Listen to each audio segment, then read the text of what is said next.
Deadass. Just subscribe to my channel. Subscribe to my channel.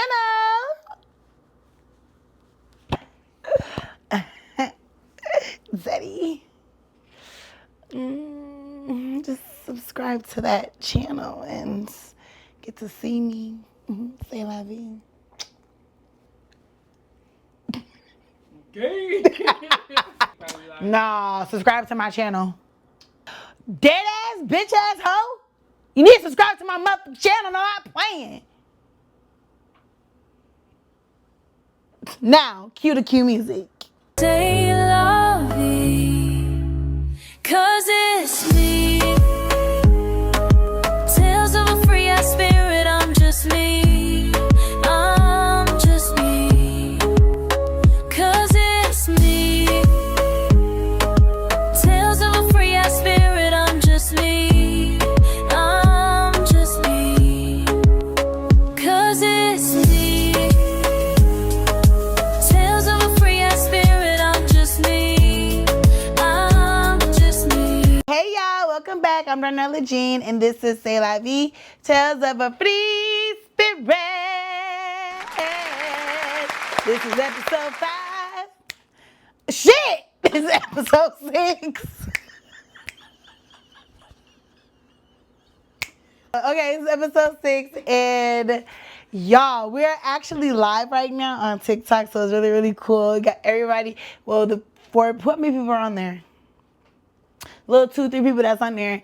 They're getting to see like what it takes and what we do behind the scenes when we're doing this podcast. Because you guys are only gonna get the edited version. So yeah, no, it's a very long process. It's a lot. Shay does a lot of editing. Yeah, so yeah. So anyways, what do I do over the weekend? Nothing, actually. I didn't do anything. I slept. We washed. Work has been work. Nothing's been going on. I don't know if y'all remember when I talked about the documentary of the crash. And why did I see on TikTok the girl, Mackenzie, she really don't got no remorse for killing them 2 people. Like, she's on her, and her mom doesn't make it any better, nor her dad. But did you see what's been going on about supposedly her texting her dad about wanting warm milk and stuff? Yeah. I don't know what that means. I was like looking into it. They wasn't really. They said it was like and it's you know how people like, my dog ate my homework. They use that term as like an excuse. That's what they're saying the warm milk term is. It's like some type of excuse of you or whatever. But I don't know. And it was like a cure for like hangovers. I was thinking it was like something with semen. Did I say semen on here? First, 'cause that's what he was making it seem like. That's what it was. Yeah, but and anybody likes warm milk deserves life in prison. It's freaking disgusting. But yeah, so I was seeing that. Then they was also talking about so the girl was on the phone with her mom, and she was just basically like, her mom was just egging her on, saying like, oh my gosh, shit's finna hit the fan, like you're all over the internet reposting the story, Then Mackenzie's like, yeah, I just feel like something's finna happen, like, you know that one guy that went to jail for murder, and he ended up becoming a famous model because he was so cute. Like, she was comparing that to her life. Like, that's gonna happen to her. So, I don't know. It seems like she's in prison chilling. If I was in the prison where she's at, I'd be chilling too, because it don't even really look like a prison for real. But, yeah, I don't know. It just gives she don't care. Oh my God, y'all. So, I've been on this website all day today. Well, like, on and off. The war.gov. So I guess Trump released some UFO files. I was going to talk about it, but I don't even care. I need to like it. All the pictures and stuff is what I've already seen on the internet. And then everything is saying in my opinion, and I want to see videos. Like, I don't see anything new. Like, keep these damn UFO files at this point. So I don't know. I'm going to decipher it because it's only like 2 or 4. It's not even a lot of files. Like, I guess he's releasing them little by little, but it's like a lot within, like, it's a lot of documents within those files. So I'm gonna look more into that, but as far as like, I didn't give that much of a fuck to just be like, oh, let me see, like, oh, let me write down. No, it's just given. I've heard it before, I've seen it before. What else is new? Can we get some proof that's not like, oh, it's gonna be alleged? No, I want to know real shit. So, but I'm gonna read through it, decipher through it, see what I think is important. But probably I'll do that in a couple weeks because I don't really give a fuck about the UFOs, because I personally feel like I already know what's going on, so I don't even really care. Shit doesn't excite me no more. Moving on. Oh, Euphoria. Y'all, spoilers. Rue killed herself. Nate died. Jules, I don't know. Maddie, I don't know. Cassie. I'm about to tell you what I think, how this shit ended, right? Because I personally feel like I thought I was gonna really just hate. Like, when I look at the season in totality, it wasn't a horrible season. I was complaining like kind of the whole time, and it was like boring. I was skimming through a lot of shit, but it was kind of good. I didn't like that they abandoned a lot of storylines from the other seasons, but I don't know. I just think, like, I look at it like high school be high school, and then once high school's over, it's like, I don't know. It's just different shit. Shit happens. So, I don't know. It wasn't horrible, but, like, so, Rue, I knew she was going to die. I knew she was going to die, but I thought she was going to, like, it was going to be a thing, because she was, like, in the middle between these two rival drug lord peoples. So I thought it was going to be like one of them was going to kill her, and she was going to be like refusing treatment, like, no, I want to die, I'm over life, kill me, like, I want to die, I'll bleed out. Like, I thought it was going to be something like that. So, but then, like, the second to the last season, when she was just really talking about the Bible, talking about God, I'm like, oh, she's definitely going to die. I don't know if I was thinking suicide until this episode or the last episode, but definitely this episode they gave she was going to commit suicide. Because she just wasn't happy, and it was like she was having these epiphanies about life, and just, I don't know, she was just having a lot of these moments, like, she just, I don't know, it just gave, like, it definitely gave, like, Left Eye in the Jungle. Like, she just knew. Like, I don't know, she was ready to leave. So that's what it was giving. I almost teared up because it was just sad the way they made it. So what happened was, so she took a whole bunch of pills that the black dude, he already laced them with fentanyl. So he already wanted her to kill herself. But she ended up taking them all because she was like, I'm dying willingly or whatever. So she ended up taking them all, and then at first it showed that she woke up the next day, and then she saw that Fez was released from prison, and she went to go pick him up, and then she ended up in the house, and it showed that this was her, like, actually, like, at peace. Like, this is what I think. Like, it was her actually at peace, seeing her mom, seeing the Bible, you know, reuniting, like, seeing Fez, seeing the younger version of herself. Like, it was her, like, coming, like, I don't know, having her own peaceful full circle moment. So I'm like, okay, this is her dying. Like, this was cute. And then it showed him waking up again, her sponsor dude, and him discovering her dead on the couch from committing suicide. And he just snapped. The sponsor dude just snapped.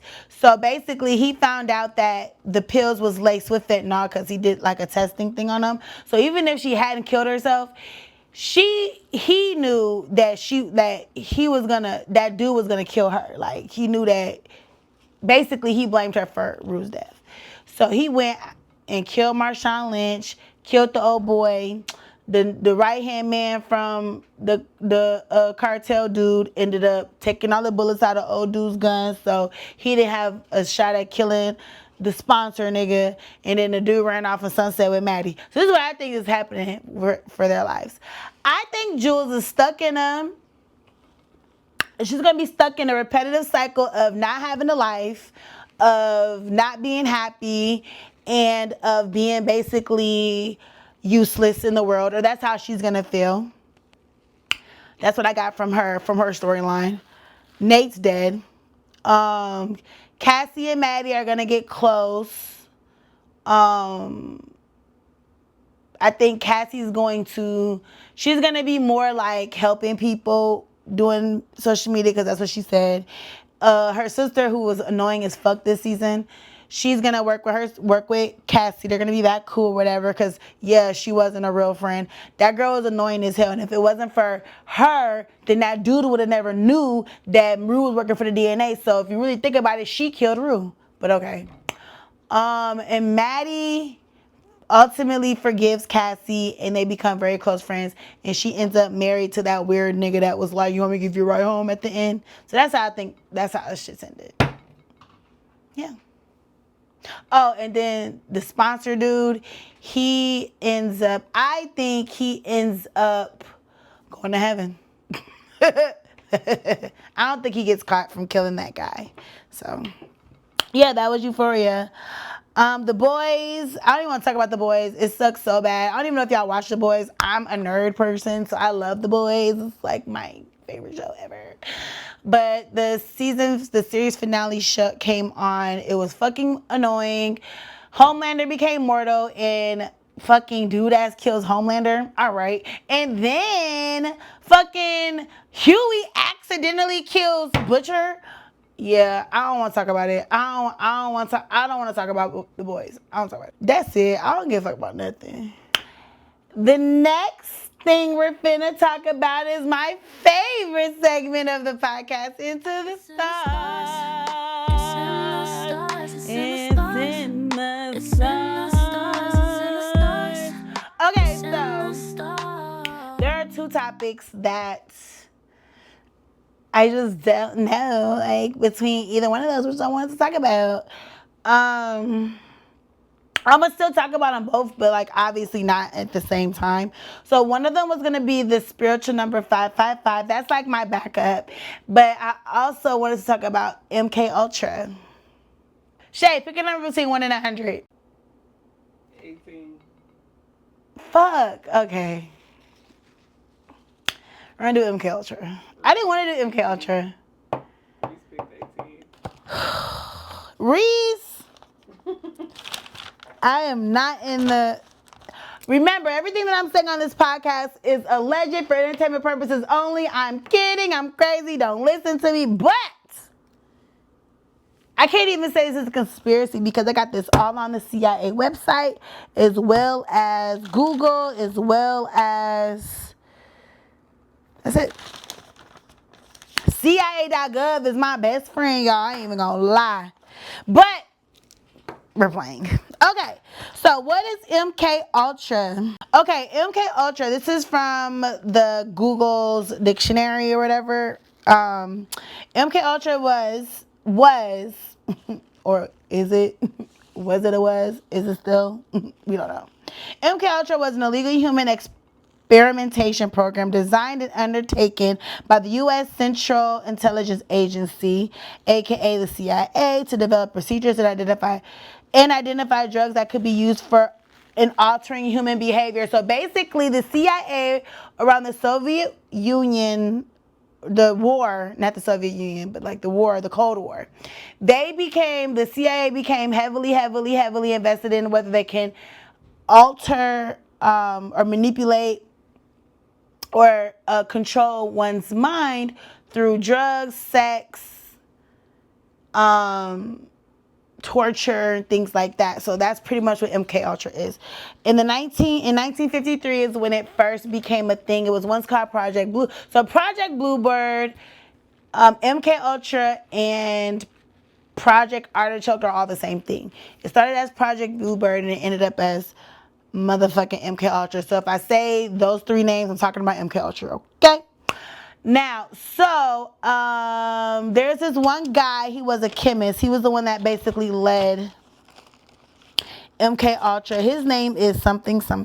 Oh, Sidney, I can't read my handwriting. Sidney Godileb or whatever. He's a chemist who was chief of the chemical division of a technical service part of the CIA. So yeah, him, and then there's two other people that apparently was like his chief aide That's what they were wording it as, but I didn't write their names down because it was like one article would say one person's name and the other article would say the other person's name, but they always mention the chemist guys. So that's why I didn't care to write the other guys' names. You guys can look it up if you care. But yeah, so that's pretty much what it is. So okay, so Midnight Climax was like a point A. It was under the umbrella of the MKUltra. So like when I talk about MKUltra, just know like it wasn't like just this little video like thingamabob. It was a very very big project. It was a very, very big, like the CIA invested billions and billions of dollars into this. And they were very serious about it, and it was spread all over. Like the Canadians was a part of it, the Russians, everybody was a part of MKUltra. The whole reason why the CIA got into it was because they were thinking that Japan and the Soviet Union and all of them were already doing brainwashing techniques, so they wanted to hop on board. So like this wasn't like a thing that was just strictly for the U.S. Everybody in the world was very, very interested in wanting to control and alter people's minds and make them do things by saying words or certain like triggers. Okay, kind of like, you know, yeah, stuff. So anyways, but Midnight Climax was another thing of that, and I talk about that because that's where Charles Manson comes into play. Charles Manson, I don't care what nobody says it's the fucking truth. I'm not even gonna say it's alleged because it's not. It was admitted on in the Rockefeller court documents that I read. The CIA had to admit that Charles Manson was actually in fact a member, not a member, he was subject to MKUltra testing, as was the Unabomber that blew up those males shits or whatever. So yeah. But yeah, so Project Climax, so what they did is that they had prostitutes that was working for the CIA or whatever. So what they would do is that they had all these brothels, right? And they would lure all these men and stuff. And I'm not saying like this is like hundreds and thousands of people that were unknowingly taking drugs and being used as test dummies to see if sex and all torture and distress and all that will alter their mind. Yeah, so that's what the Midnight Climax was about. It allowed the chemist guy to illegally test all these people, all these humans, you basically use them as test dummies. Yep. So, what else? So Charles Manson comes into play. So this is when I was like, okay, cool. Like this is probably why I was into the MKUltra. So Charles Manson was like a regular person. Like nobody really cares. He was in and out of jail. He had a fucked up ass childhood. He was in jail for like 4 years.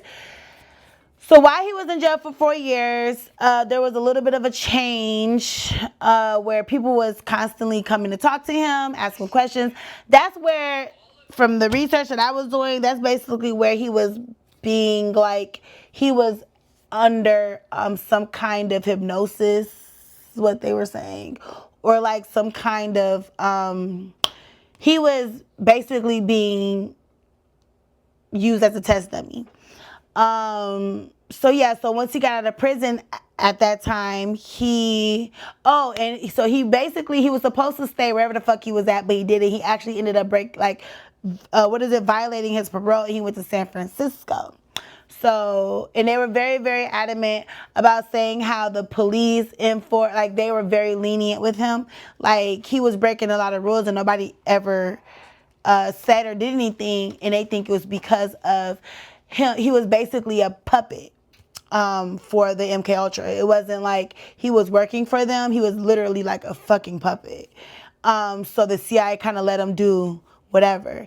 And everything that Charles Manson did to you know, have people follow him, and he was able to basically like manipulate people through LSD and drugs, and this is all around the hippie area.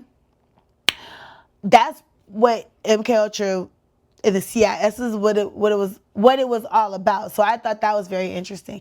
But anyway, so he goes to San Francisco, and the irony is that his fucking parole officer was somebody that worked with something that has to do with mind control. I don't know, but he worked in that camp. Like it was, I don't know if it was the chemical part of it or because they definitely drugs was a big thing. Is very that allegedly that's where the truth serum came out is with all that. So, but yeah, the fucking parole officer was like. He worked with the CIA, or was an affiliate of the MKUltra, but in San Francisco there was this free clinic. I forgot what it was called. I don't know if I wrote it down, but it was some free clinic that came about in the late '60s that basically the CIA funded and opened up to lure. That's where like that's where they were doing like a lot of the MKUltra testing. It was part of that. So he would come there with his slaves. Basically, he had girls that was like slaves, and yeah. So they kept a very good eye on him, and even if he wasn't like a part of it all. I do think it's ironic how he was in San Francisco. San Francisco and New York was the two places in the U.S. where they were heavily doing brothels, doing all these free STD clinics that was opened by the CIA for the MKUltra testing and studies and stuff. So he was very like around all of that stuff. So even if he wasn't wasn't knowingly like with the CIA, he was definitely manipulated by them. So I think that's crazy. But they also kept saying in the course that they had absolutely nothing to do with the murders. That was not him. That was not the CIA's doing. That was all him. But y'all basically stole his brain. So was it?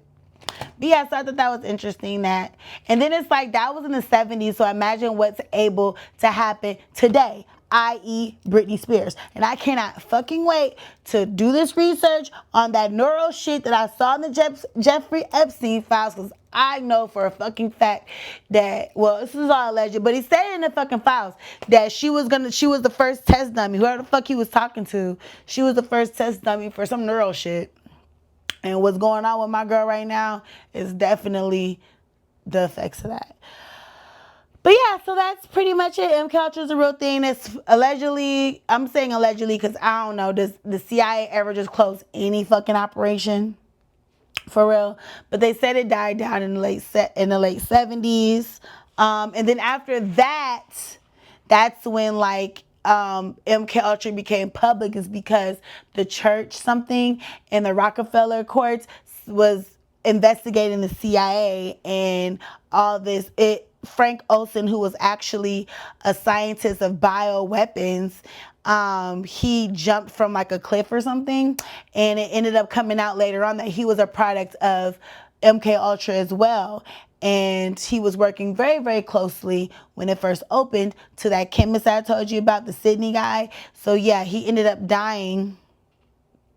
They're saying that they don't know if it was suicide or if he was pushed, because he was one of those ones that was around when MKUltra was coming to fruition.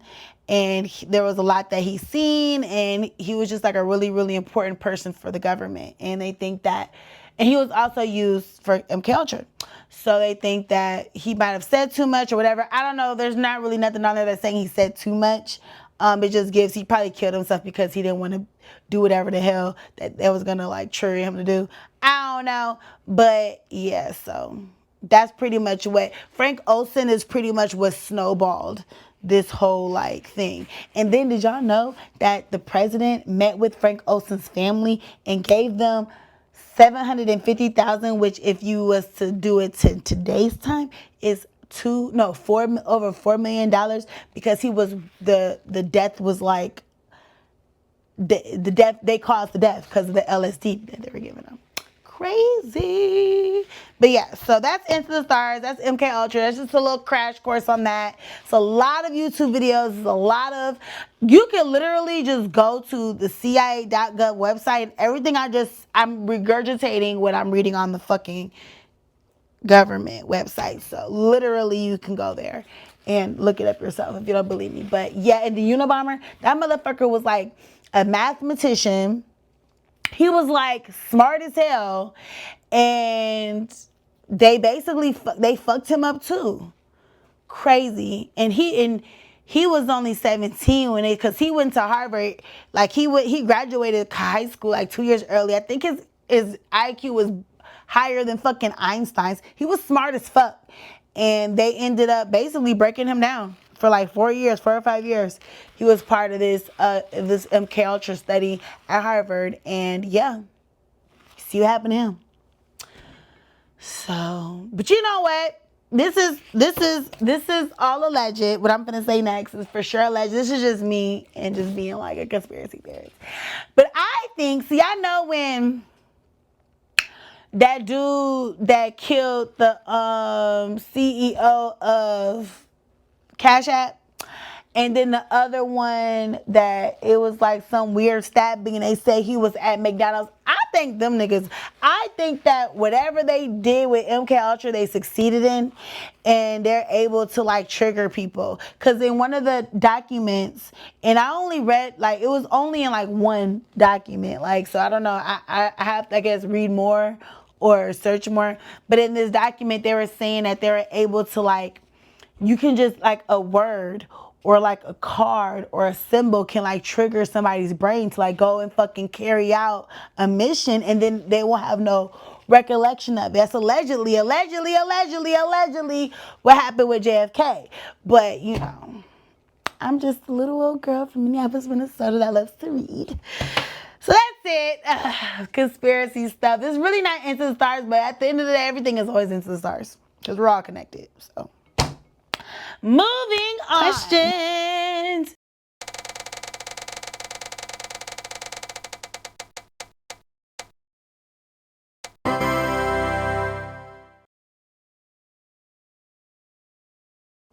If aliens asked for a human representative, who is the first and the last person you would pick?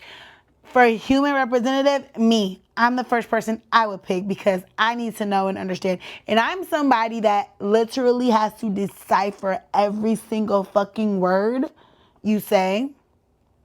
So all I need is me and my dictionary, and I'm in there like somewhere.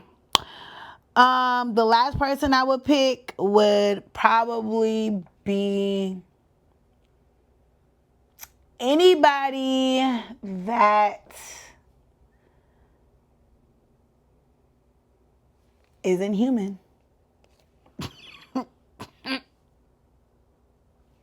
Clock it. Shay. Well, Shay's an alien, so she's on the other side, but I'm saying as far as like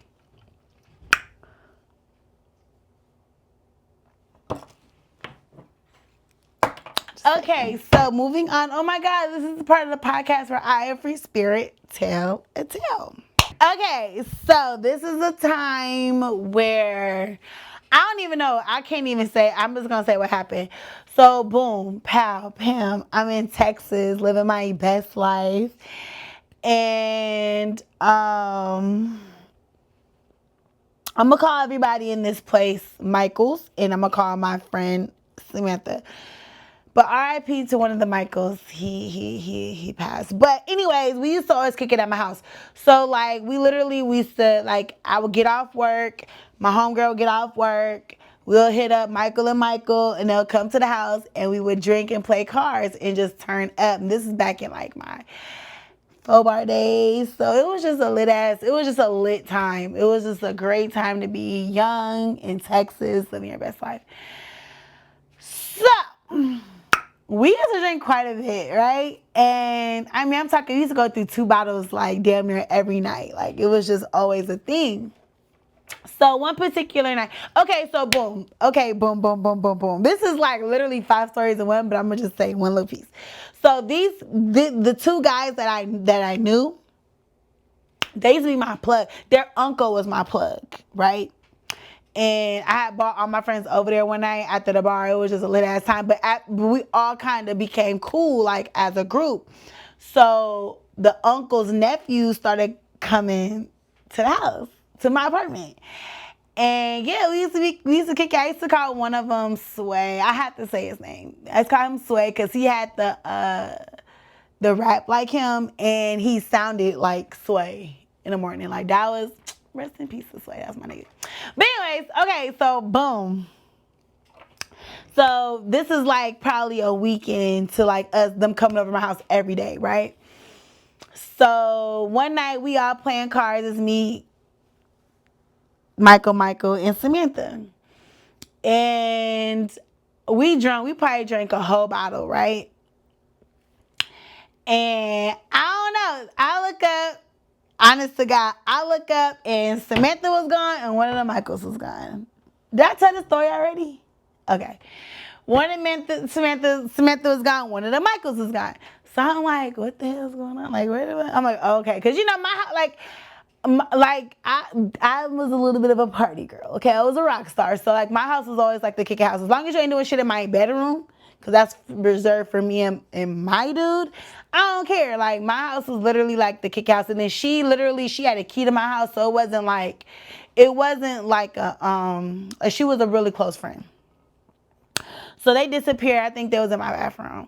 So whatever. They come out or whatever. And yeah, it was just time progressed. So the next night, we back at my house, at my table, kicking it, you know, politicking. And we drank a whole bottle of Bacardi, right? Lemon, I'll never forget. And then next thing I know, Samantha's gone, and the other Michael's gone. So I'm like, so the night before, it's just me and so-and-so at the table. Because one thing about me, I'm cool with everybody, but I'm also like, I am in love with one person. So I'm not finna just be giving my cookies out. Like, that's just not been me. Like, I've always was known as like the mean girl, but like the cool one. Because no, I'll kick it with you. I may even flirt a little bit, but I'm not ever fucking going. So it was just like, that was the relationship that I had with all the dudes, right? 98% of the dudes. So, yeah, so I would be at the table with Sway, and then the next night I was at the table the first night I was at the table with Kid, and then the next night I'm at the table with Sway. So I'm just like, what? So, okay, I'm in my head like, we finna have a fucking conversation, because this is crazy. Like, they're cousins. So they come out the bathroom, and this is how immature, and I don't care, but this is very immature. Michael, so when they come out the bathroom, my homegirl and Michael, they come out the bathroom, Sway gets up and goes, and basically they're talking about my friend, like, yeah, I just said, and I ain't like that. It was under my roof. That's my friend. I like y'all, but I love her. Like, I don't care. Yeah, she just did some crazy stuff, but like, y'all was so childish, and it was just so annoying. So I kicked them out, and they took my trash out. But it wasn't like, F y'all, It was just like, F y'all, I'll see y'all next week, which y'all finna have to go, because y'all not finna disrespect my friend like that. Like, you know? So they end up leaving, and then as soon as they left, I'm like, Samantha, like, you can't do shit like that. Like, I don't care. Like, they know each other. It's too close to home. Like, we literally kick with these niggas every night. She didn't care. She was just drunk. She didn't care. But, yeah, that happens.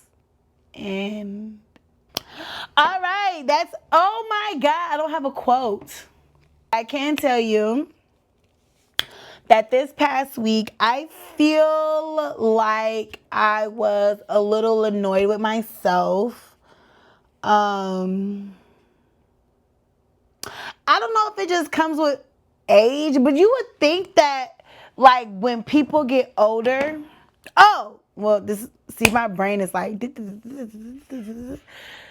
but, like, you would think when people get older, like, people will be like, oh, it's like, I just don't be giving a care.